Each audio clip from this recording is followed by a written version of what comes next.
to the Boating Insider Podcast. We're leading up to the PVA event at the end of this month in Portland, Oregon. We're doing some quick interviews with the people that are going to be doing presentations at the show.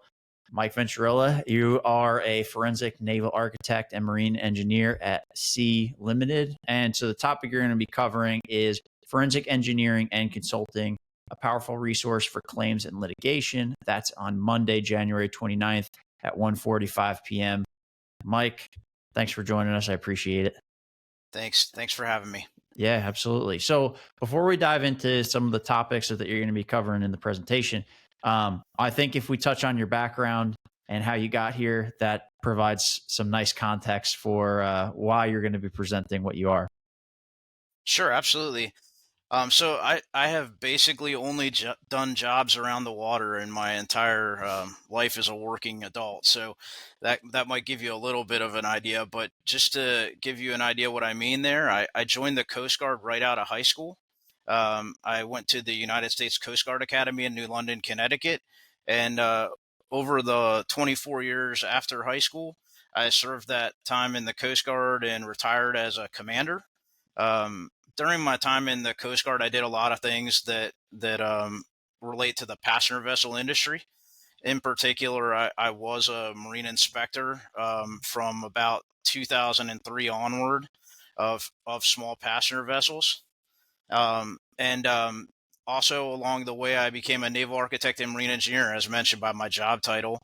I started out as a naval architect and marine engineer in the Coast Guard, where I earned my professional engineer's license and plan reviewed passenger vessels for a lot of years, as well as doing the salvage engineering for any accidents that occur and the investigations. By the time I finished my Coast Guard career, I was doing the highest level of investigations. That included several that you would be familiar with, including the El Faro and Conception. And basically that led me to the place I am now, which is a forensic naval architect and marine engineer in private industry for the last few years. Okay. And so what is forensic engineering in this case?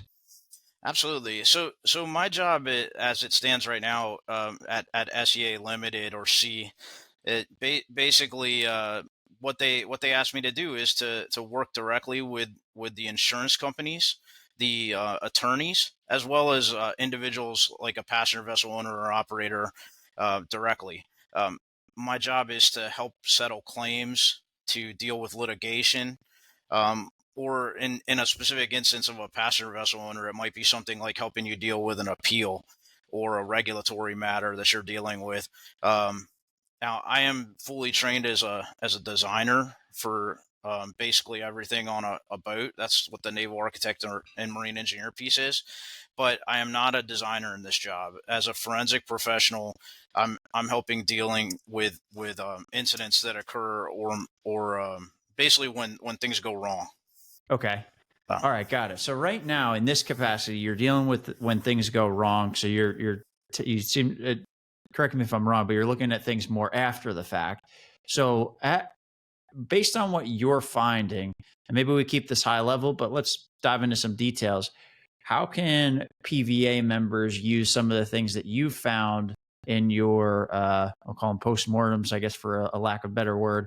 How can they use that information to better prepare, avoid situations like this, improve safety, right? Reduce like overall business risks? Like, what are some of the things that you see they could do? Well, the biggest risk I see for passenger vessel owners and operators out there right now is on their liability. This may or may not be something everyone's familiar with right now, but I'm going to talk about it during my presentation. It is the increased liability a lot of passenger vessel owners have right now.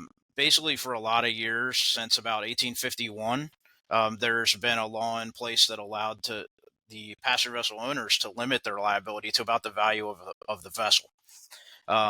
Recently, post-conception, there's been some law changes that have basically taken that away for many passenger vessel owners.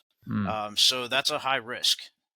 With that high risk, what I want people to know is that there are people out there that can help you deal with these situations when they occur and reduce your liability. That's something that I can help with. In other words, like if you're being sued or being accused of something, and you need help digging deep into that issue, and have an expert that's a third party, that's not at your company, that's at another company, but has the credentials to support their opinions. Okay. That's where I come in. I come in to help you explain that question with an answer that's based on science. And my experience, my background allows that to be something that a jury or a judge might listen to a little more, or your insurance company. Um, and so ultimately, that's where what I want people to know is, it's good for you to know a forensic professional, and I'd like it to be me, hopefully. But Sure. I'm sure there's going to be plenty of others, and I can recommend others if I'm not the right one in a certain case. But I would love to be the one to help you reduce that liability. So for let's say you're PVA, owner operator of a boat, based on are there any scenarios that you've run into after an accident or after a situation or you're going through litigation? I don't know if you can point out any details. It's okay if you can't, but are there any situations that you've come across where you go like, hey, looking at this after the fact, if you guys were to have done X, Y, Z, keep X records, have this procedure in place, you actually would have made this process of litigation or going through this much easier on yourself. You would have been able to show what actually happened versus hearsay or my word against theirs. Is there any examples that you can give of what you've come across recently? Yes, of course.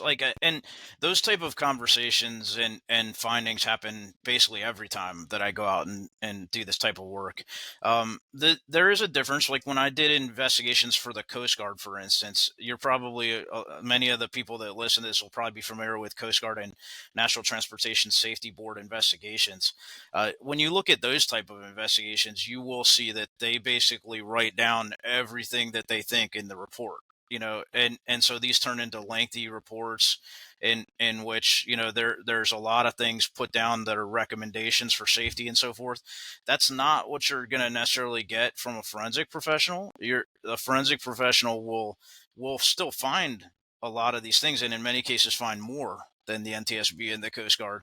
But what will happen is that a lot of these things will go on as conversations between us, and what goes into a report, or goes in writing, is something that we discuss.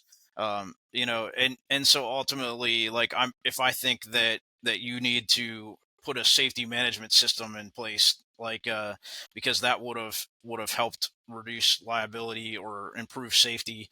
If I think that there's something you could do that I would recommend, um, I don't necessarily have to tell the whole world that, Sure. because it may not help you in this circumstance we're in right now. But I'll certainly still tell you. Okay. Got it. So at least that, like, the advisor role in this position of, okay, hey, you're in this spot. Here's what you could have done um, to kind of avoid this or mitigate your risk. So moving forward as a company, I recommend putting these things in place. Whether that's part of the report or not is that you'll have to Absolutely, determine that with your client. But okay, so you're making those absolutely. and recommendations. and as another example of that would be, if I go out, like, say you have a sinking on your boat. As a specific example, I have had a case where I went out to a vessel post sinking, and I was investigating it to determine the cause of sinking. When I went out there, I actually determined that the vessel was at risk of sinking again. And so, as soon as I saw that, I have obligations as a professional engineer, for instance, to make sure to rectify that situation immediately. Sure. So it's not something that I'm just going to hold inside and not tell somebody. So absolutely, like, it's my job as a professional engineer and a forensic professional to make sure that your operation is safe, and if I step foot on it, it will be. Okay. And you mentioned a liability increase that's changed in the past couple of years. What is that increase? So essentially, I'm going to go over this a little bit more detail in the presentation, but essentially, post conception, there was a amendment put in place to an act that allowed people to reduce liability since 1851. It started out with steamships. Okay. um, Basically, I'll go over how the law came into place and during the presentation, but basically a couple major fires on steamships resulted in a law that allowed people to basically limit their liability to the value of their vessel. In many cases, it was to protect owners that really, had no idea of a circumstance that resulted in a fire, some type of casualty that was beyond their control. But Okay. so in many cases since then, you're able to file this limitation and ultimately keep that liability pretty low, or at least relatively low. Um, so what's happening now is that the small passenger vessels, which are your subchapter T vessels, as well as vessels that are constructed of wood, those Okay. are generally the ones that are targeted by the law change, and their reduction in liability has basically gone away. Okay. And so what that means is you're now subject to whatever somebody wants to sue you for. Got it. From my experience, a lot of these lawsuits could turn that were previously maybe a $500,000 lawsuit or something like that, whatever the value of the vessel. Now you could be seeing something along the lines of 5 million or more, Sure. and so this becomes a much bigger deal for a small passenger vessel operator. Um, so those are the times that you're going to want to get help. And what I'm hopefully going to coach people on is not only thinking about this when it happens, but thinking about it ahead of it happening. Start making plans now about how you're going to be ready when something bad does happen. Absolutely. Yeah, that's the drum that we've been beating over here as well. Because before, the marine industry came from aviation too, and everything in aviation is very much preventative. And there's a lot in marine that's very reactive, and unfortunately, the lessons seem to get learned more after an accident or after a major event, and it's very costly versus a still cost that you incur, but much lower to actually put those systems in place and prevent this stuff. So yeah, I'm interested to see some of the details in it. Mike, before we wrap up, where can so the you're going to be speaking on January 29th. That's Monday at 1:45. In the meantime, where can people get in touch with you and reach out? Well, you can certainly go to the SEA Limited website where you can find a way to contact me that way. But also, I'll put my cell phone out there directly. I don't mind doing that. My cell phone is 443-202-0634, and call me anytime. I'm definitely open to talk to people about just if you're interested in answers to your questions. I mean, you don't have to pay me to talk to you. I'm one of the types that I really do just want to make your acquaintance and get to know you, and we can talk business down the road if it gets there. But if I can help you right now, I'm still the friendly Coast Guard guy I always was. Awesome. All right. Thank you, Mike. I appreciate you joining. Thank you.